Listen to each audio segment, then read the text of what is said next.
علی بھائی اگلا سوال ہے کہ صحیح بخاری میں جو آیا ہے کہ نبی صلی اللہ علیہ وآلہ وسلم نے کئی مرتبہ خودکشی کی کوشش کی، کیا ایسی بات پیغمبر اسلام کے شایان شان صحیح معلوم ہوتی ہے؟ کیا ایسی روایت بیان کرنا صراحتاً گستاخی نہیں ہے؟ کیا آپ بھی علی بھائی ایسے آپ جیسے علماء بھی جو ہیں وہ عقل مند لوگ صحیح بخاری کا دفاع کریں گے؟ میں عالم نہیں سر، میں طالب علم ہوں، مہربانی کرو اتنا بڑا ٹائٹل نہ میرے سر لگائیں، ویسے یہ ٹائٹل جتنا جو ہے وہ خوشنما ہے وہ آپ کو پتہ ہے۔ بات یہ کہ واقعتاً یہ یعنی گستاخانہ چیز ہے، پیغمبر کے بارے میں یہ امیجن نہیں کیا جا سکتا کہ وہ خودکشی کی کوشش کریں گے۔ یہ صحیح بخاری میں جو حدیث ہے نا، یہ حدیث کے الفاظ جو ہے نا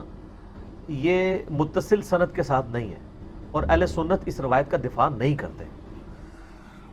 بخاری اور مسلم کا جب بھی ہم نے یہاں بیان کیا نا، میرا ایک کلپ بھی آ جائے گا، فرحان کو میں نے وہ ای میل کر دیا ہوا ہے اس کی ٹائم لائن، صحیح بخاری اور صحیح مسلم کی رٹ، اس میں بھی میں نے بتایا تھا کہ ہم بخاری اور مسلم کی متصل جو اسناد نبی علیہ السلام تک گئی ہوئی ہے، مرفوع احادیث یا صحابہ تک، ان کو صحیح مانتے ہیں۔ بخاری اور مسلم میں کئی ایک اقوال ایسے ہیں جو بغیر سند کے ہیں،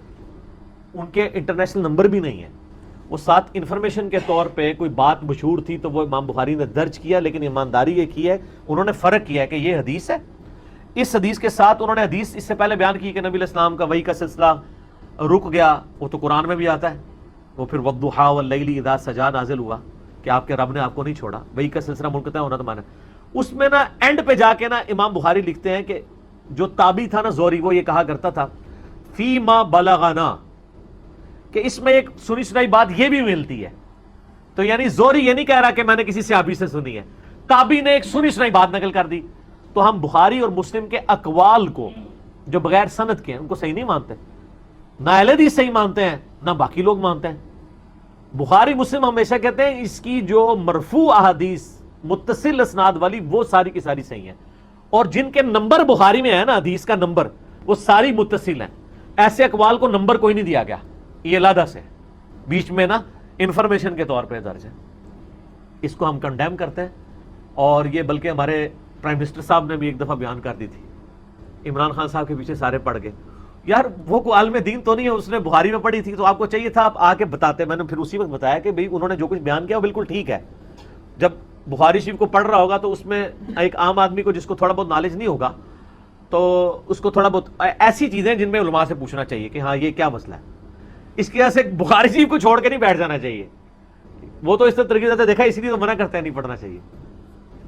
تو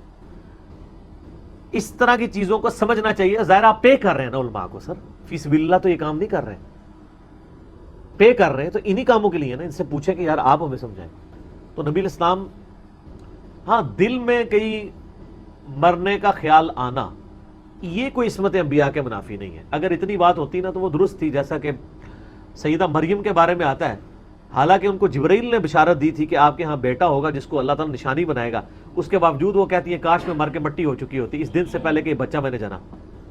حالانکہ بچے کی جب پریگنینسی ٹھہری اسی وقت فرشتہ آ گیا تھا، اس کے بعد اللہ کے وعدے پہ تو ان کو یقین ہونا چاہیے، لیکن انسان ہے نا، انسان کو یہ تو ہوتا ہے یار میں اب پبلک کو فیس کیسے کروں گی، تو وہ بالکل ٹھیک تھا ان کا جذبہ، وہ تو پھر ان کو بعد میں چلا کہ بچے کو اللہ نے زبان دے دی، اتنا غیر معمولی واقعہ تو کسی کے ساتھ نہیں ہو سکتا، پھر ان کو تسلی ہوتی۔ تو کسی شخص کا کسی معاملے کے اوپر غم کھانا یا یہ کہنا میں مر گیا ہوتا کاش یہ نہ ہوتا، یہ کوئی بری چیز نہیں ہے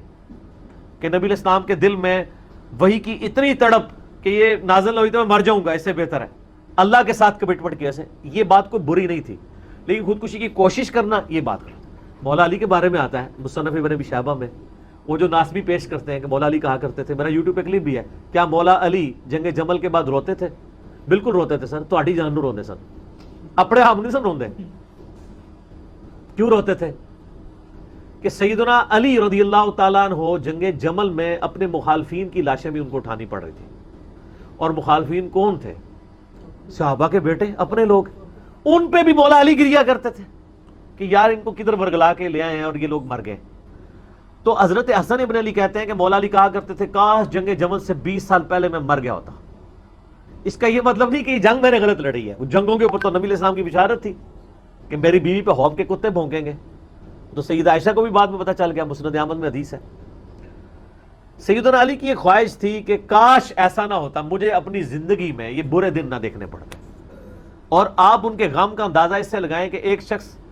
جو بالکل چھوٹی سی 6 7 8 سال کی عمر میں نبی علیہ السلام کے ساتھ اٹیچ ہے، اس کی پوری پرورش نبی علیہ السلام کر رہے ہیں، جس کی ماں خدیجہ ہیں اس حوالے سے کہ پرورش کی ہے، اور اللہ نے دنیا میں ابو طالب کا بدلہ اتروا دیا. ابو طالب کی نے نبی علیہ السلام کی پرورش کی اور نبی علیہ السلام نے ابو طالب کے بیٹے کی پرورش کی، یہ اللہ نے بدلہ اتروایا. وہ شخص اسلام کو ایک چھوٹے سے شہر مکہ سے نکلتے ہوئے دیکھتا ہے، حتیٰ کہ رومن اور پرشین امپائر بھی گر جاتی ہیں، 3 براعظموں میں کوئی مسلمانوں کے مقابلے کا نہیں رہتا، اور پھر مسلمانوں پہ یہ افتاد آتی ہے کہ ان کی آپس کی خانہ جنگی شروع ہو جاتی ہے. تو وہ تو یہ غم کرے گا نا، کاش اس سے پہلے مجھے موت آتی. جس طرح سیدہ مریم کہتی تھی کاش یہ بچہ جننے سے پہلے میں مر گئی ہوتی. اس کا یہ قطعاً مقصد نہیں ہے کہ سیدہ مریم جو ہیں وہ جبرائیل کے اس وعدے پہ، اللہ کے اس وعدے پہ ایمان نہیں لاتی تھی. انسان کا یہ تقاضا ہے کہ انسان یہ ایسا کرتا ہے. حضرت زکریا نے کیا ہے. حضرت زکریا علیہ السلام نے دعا کیا، اللہ سورہ مریم میں میرے بال سفید ہو گئے ہیں، میں سوکھ کے لکڑی ہو چکا ہوں، میری بیوی بانجھ ہے، پھر بھی مجھے اولاد دے دے. کیوں مانگ رہے تھے؟ ان کو پتا تھا اللہ تو دے سکتا ہے.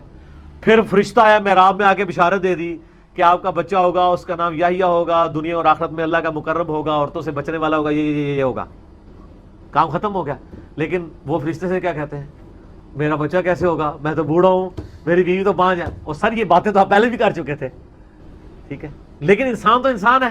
انسان کچھ ظاہری اسباب بھی، یار یہ کیسے ہوگا، ایک الگ اللہ کے لیے کوئی مسئلہ ہے.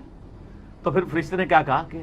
اللہ تعالیٰ نے فرمایا کہ اے زکریا ہم نے تو تجھے اس وقت پیدا کیا تھا جب تو کوئی شے نہیں تھا. تو اللہ تو کریشن ایکس نہیلو کرتا ہے، ایک بے قدر منی کے قطرے سے انسان بنا دیتا ہے. تو وہ اللہ ایک بوڑھے کو اولاد نہیں دے سکتا، ٹھیک ہے. تو یہ میں آپ کو اس لیے بتا رہا ہوں کہ اس طرح کے واقعات کو لے کے بعض اوقات جو ہے نا وہ لوگ نیگیٹو رزلٹ نکالتے ہیں، لیکن وہی آپ کراس ایگزامپلس قرآن سے دیں نا، پھر ان کو سمجھ آتی ہے ہاں یہ بات صحیح ہے. حدیث میں آ جائے مذاق اڑانا شروع کر دیتے ہیں، اور یہ منکرین حدیث کا ایک وہ دروازہ کھولنے کی کوشش کرتے ہیں. بیسیکلی منکرین حدیث نہیں ہوتے، وہ اپنے جو مخالف نظریات ہیں اس کو ماننے کے لیے تیار نہیں ہوتے، تو اس لیے وہ اس طرح کے نا جھوٹے ایکسکیوزز گھڑنا شروع کرتے ہیں. ٹھیک ہو گیا؟